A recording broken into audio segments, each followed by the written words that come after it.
Varahi silver jewellery ఇప్పుడు మన Varahi silks KPHB store first floor లో 28 March hero Teja Sajja heroine Meenakshi Chaudhary చేతుల మీదుగా గ్రాండ్ ఓపెనింగ్ జరగబోతుంది. నమస్తే ప్రశాంత్ గారు. నమస్తే. మనం చూస్తే యాక్చువల్గా ఈ వీక్ స్టాక్ మార్కెట్స్ అన్ని కొంచెం నష్టాల్లోనే స్టార్ట్ అయ్యాయని కూడా చెప్పుకోవచ్చు. ఈరోజు కొంచెం పుంజుకున్నాయని కూడా చెప్పుకోవచ్చు. ఎందుకు ఈ భారీ పతనాలకి కారణాలు ఏంటి? వార్ ఎఫెక్ట్ ఇక్కడ మనం కనిపిస్తుందని చెప్పుకోవచ్చా? మీ అనాలిసిస్ ఏంటి ప్రశాంత్ గారు? స్టాక్ మార్కెట్ అనేది జనరల్ గా గత 40-50 ఇయర్స్ గా మనం చూస్తున్నాము. సెంటిమెంట్ కి బాగా రియాక్ట్ అయ్యే మార్కెట్ స్టాక్ మార్కెట్ అనేది. ఇది మనం చూసాము 2020లో ఒకసారిగా బ్లడ్ బాత్ జరిగింది కోవిడ్ అనే సంకేతం వచ్చిన తర్వాత. అలాగే 2024-25 కూడా దాదాపుగా స్టాక్ మార్కెట్ లో ఒక రకమైన స్తబ్దత వచ్చింది, ఒక రకమైన సైలెన్స్ వచ్చింది.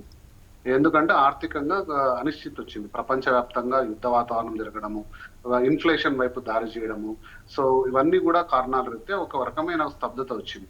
అలాంటి స్టాక్ మార్కెట్ 2026లో కొంచెం పుంజుకొని 25లో మనం చూస్తే గోల్డ్ సిల్వర్ ర్యాలీ తోటి కమాడిటీ మార్కెట్ బాగా పెరిగి 2026 కూడా కొంచెం ఔత్సాహికంగా కూడా కమాడిటీ మార్కెట్ కాకుండా జనరల్ స్టాక్ మార్కెట్ కూడా ఒక అప్ ట్రెండ్ లో ఉన్న తరుణంలో మనకు 25 రోజుల క్రితం ఎప్పుడైతే ఇరాన్ ఇజ్రాయెల్ యుద్ధం మొదలైందో దాంట్లో అమెరికా ముఖ్య భూమిక పోషించిందో మరి ఒక అనిశ్చితి వాతావరణం రావడంతో స్టాక్ మార్కెట్ లో సెంటిమెంట్ మళ్ళీ డౌన్ ట్రెండ్ రావడం మనం లాస్ట్ 2 వీక్స్ లో చూసాము.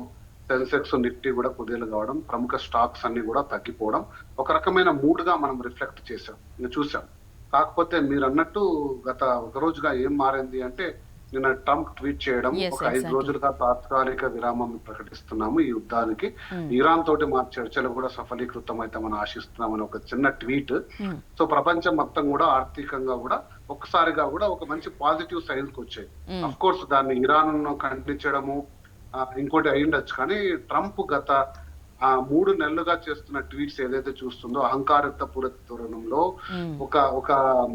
ఒక నెగిటివ్ ఇమేజ్ తోటి నాటో సభ్య దేశాలను తిట్టడం కానీ, ఇరాన్ పై అహంకారం కానీ, ప్రపంచంలో ఉన్న అన్ని అన్నిటికి కూడా నేనే అధిపతి అనే ఒక ధిక్కారత స్వరంతో చేస్తున్న ట్వీట్స్ కి నిన్న కొంచెం ఒక పాజిటివ్ బ్రేక్ వచ్చింది. అంటే ఏదైతే ఇరాన్ తో మేము చర్చలు చేస్తున్నామని, సఫలీకృతం అవుతున్నాయని ఆశిస్తున్నామని ఒక పాజిటివ్ ట్వీట్ రావడంతో మళ్ళీ మార్కెట్లన్నీ కూడా రిఫ్లెక్ట్ కావడం.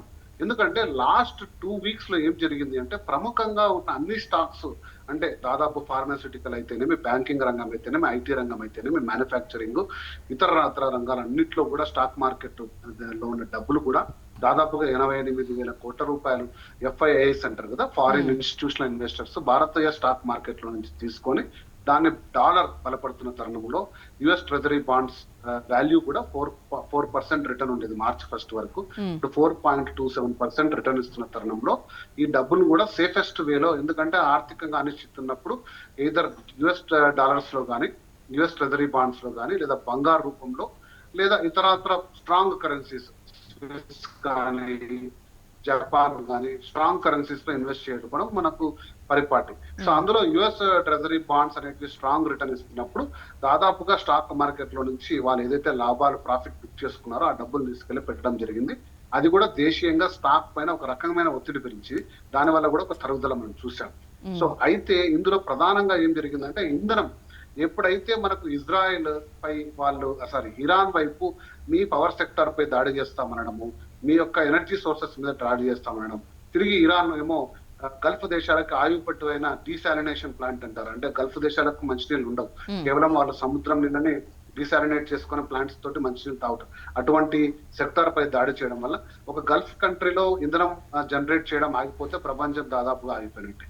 అటువంటి తరుణంలో ఎనర్జీ క్రైసిస్ వస్తాయని అనే ఒక ప్రెడిక్షన్ లో మీరు చూసారు. ఈరోజు నరేంద్ర మోడీ గారు కూడా చెప్పారు, మన ప్రధానమంత్రి 2020 కోవిడ్ లాంటి పరిస్థితులకు మీరు సిద్ధం అవ్వండి, మనకి ఏదైనా కావచ్చు. కాబట్టి అటువంటి తరుణంలో ఎనర్జీ క్రైసిస్ లో ఎనర్జీ స్టాక్స్ వైపు విరివిగా ఇన్వెస్ట్మెంట్లు చేయడం జరిగింది. సో మిగతా రంగాల్లో అదంతా కూడా ఒత్తిడికి గురి కావడం వల్ల స్టాక్ మార్కెట్ ఒక రకమైన డౌన్ ట్రెండ్ లోకి వెళ్ళింది. బట్ ఈ ట్వీట్ వచ్చిన తర్వాత కొంత ఉపశమనం కలిగింది. కాకపోతే ఇది ఎంతవరకు నిజంగా ఇది ఆగబోతుందా యుద్ధం, లేదా మళ్ళీ అమెరికా తిరిగి మళ్ళీ యుద్ధ రంగం ప్రవేశం చేయబోతుందా, లేదా ఓపెక్ కంట్రీస్ అన్ని కూడా అమెరికాతో ఒక డిప్లొమాటిక్ చర్చలు జరిపి ఒక రకమైన ఒత్తిడి తీసుకొచ్చింది అమెరికా మీద అంటున్నారు. ఇరాన్ ఏమో లేదు, రిటాలియేట్ చేస్తాము, ఈ యుద్ధం ఆగేది లేదు, మా యొక్క సుప్రీం లీడర్ ని చంపేశారు, మా ఆస్తులను తీసుకెళ్లారు, సో మాకు ఇది పోయేదేం లేదు, ఖచ్చితంగా వీటి యొక్క రిటాలియేషన్ అనేది ఖచ్చితంగా జరుగుతుందని అనడం కాబట్టి దీన్ని కొంచెం నిశ్చితంగా పరిశీలించాలి. ఎటువంటి అంచనాకు వచ్చే పరిస్థితులు అయితే ఎవరు కూడా లేరు. కాకపోతే కొంచెం సైలెన్స్ వచ్చింది. ఒక పెద్ద మూవీలో ఇంటర్మిషన్ అంటారు కదా, ఒక విరామం అయితే వచ్చింది. అంటే యాక్చువల్ గా మనం ఫ్లక్చువేషన్స్ అనేవి చూస్తూ ఉంటాం. మార్కెట్ అంటేనే స్టాక్ మార్కెట్స్ లో మనం ఎక్కువగా అలాంటివి చూస్తుంటాం. మరీ దారుణంగా అంటే నిన్నటితో మనం చూస్తే దాదాపుగా 14 లక్షల కోట్ల ఆవిరైపోయిన సిచ్యువేషన్ మనకి కనిపించింది ప్రశాంత్ గారు. అంటే అది పుంజుకోవడం ఈ రోజు లిటిల్ బిట్ కొంచెం పర్లేదు, నిన్న నష్టాల్లోనే స్టార్ట్ అయింది. ఈ రోజు మీరు చెప్పినట్టు ఈ రోజు ప్రధాని మోదీ మాట్లాడడం కావచ్చు, అలాగే నిన్న వారు కూడా 5 days మేము పోస్ట్ పోన్ చేస్తున్నామని ట్రంప్ చెప్పిన మాట కూడా కావచ్చు. అంటే ఈ రోజు ఇన్వెస్టర్లు ఏ విధంగా ఆలోచించాలి అని అంటారు? స్టాక్స్ లో పెట్టిన వాళ్ళ పరిస్థితి ఏంటి? కొద్ది కాలం కొంచెం సైలెంట్ గా ఉండమని చెప్తారా? మీరైతే ఏం సజెషన్ ఇస్తారు? స్టాక్ మార్కెట్ అనేది కూడా ఎప్పుడు కూడా స్టాక్ మార్కెట్ లో లాంగ్ టర్మ్ లో రిటర్న్ చూసుకుంటే, నేను గోల్డ్ మీద కూడా ఎక్కువ అనాలిసిస్ చేస్తుంటాను, అందులో కూడా చెప్తుంటాను. ఒక 40-50 ఏళ్ల చరిత్ర చూసుకుంటే స్టాక్ మార్కెట్ ఎప్పుడు కూడా 12.5 నుంచి 15% రిటర్న్స్ ఇచ్చాయి. అంటే మీరు లాంగ్ టర్మ్ హోల్డ్ చేసుకోవాలి. అంటే మీరు దాని మీద నాలెడ్జబుల్ తోటి, ఫైనాన్షియల్ అడ్వైజర్స్ తోటి, అనలిస్టుల తోటి మాట్లాడి ఏ స్టాక్స్ మనకు మంచిది అని తీసుకొని చేసుకునే వారికి ఎప్పుడు కూడా స్టాక్ మార్కెట్ ఎప్పుడు కూడా అన్యాయం చేయలేదు.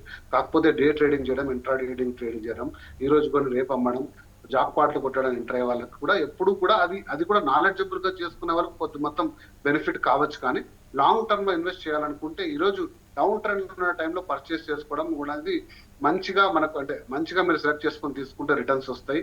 బట్ స్టాక్ మార్కెట్ లో 2 రకాలు ఉంటారు, బుల్లిష్ ఉంటారు, బేరిష్ ఉంటారు. ఓకే, సో కాబట్టి మీ యొక్క ఫైనాన్షియల్ అపటైట్, నా యొక్క ఆర్థిక స్థితిగతులు చూసుకొని ఎంతవరకు నేను రిస్క్ తీసుకోగలను, నా దగ్గర ఒక 100 రూపాయలు ఇన్వెస్ట్ చేస్తుంటే ఎంత మొత్తం నేను రిస్క్ తీసుకోగలను, 10 రూపాయలు 20 రూపాయలు అనే తరుణంలో ఇన్వెస్ట్ చేసుకున్న వాళ్ళందరికీ కూడా ఇది మంచి తరుణమే.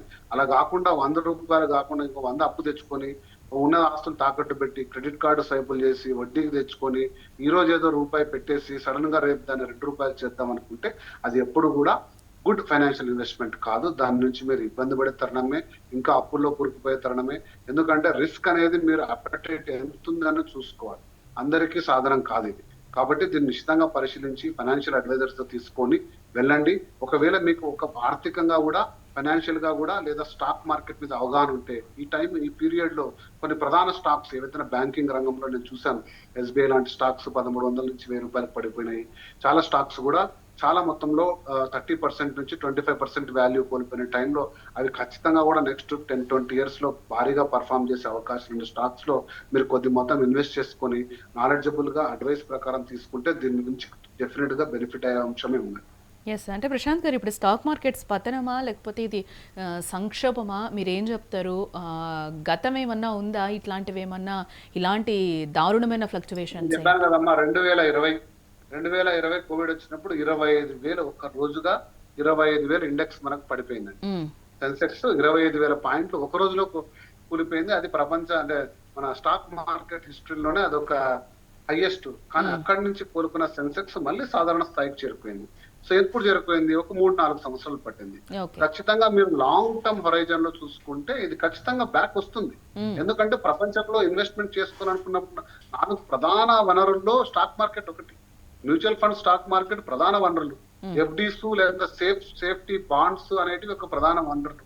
ఓకే, రియల్ ఎస్టేట్ మార్కెట్ అనేది ఇప్పుడు రియల్ ఎస్టేట్ కుదేలైపోయి ఒక 5 years గా 3 years గా అది హైదరాబాద్ అయితేనేమి ప్రముఖ నగరాలంతా కూడా ఒక స్తబ్దత ఉన్న తరుణంలో స్టాక్ మార్కెట్ అనేది ఒక గుడ్ రిటర్న్స్ గా, అంటే 12% అబోవ్ రిటర్న్స్ ఇచ్చే సాధనంగా ఉన్నప్పుడు స్టాక్ మార్కెట్ లో డెఫినెట్ గా కొద్ది మొత్తం ఇన్వెస్ట్ చేసుకొని మీరు లాంగ్ టర్మ్ హొరైజన్ లో హోల్డ్ చేసుకుంటే ఖచ్చితంగా కూడా మీకు రిటర్న్ ఇచ్చే అంశమే.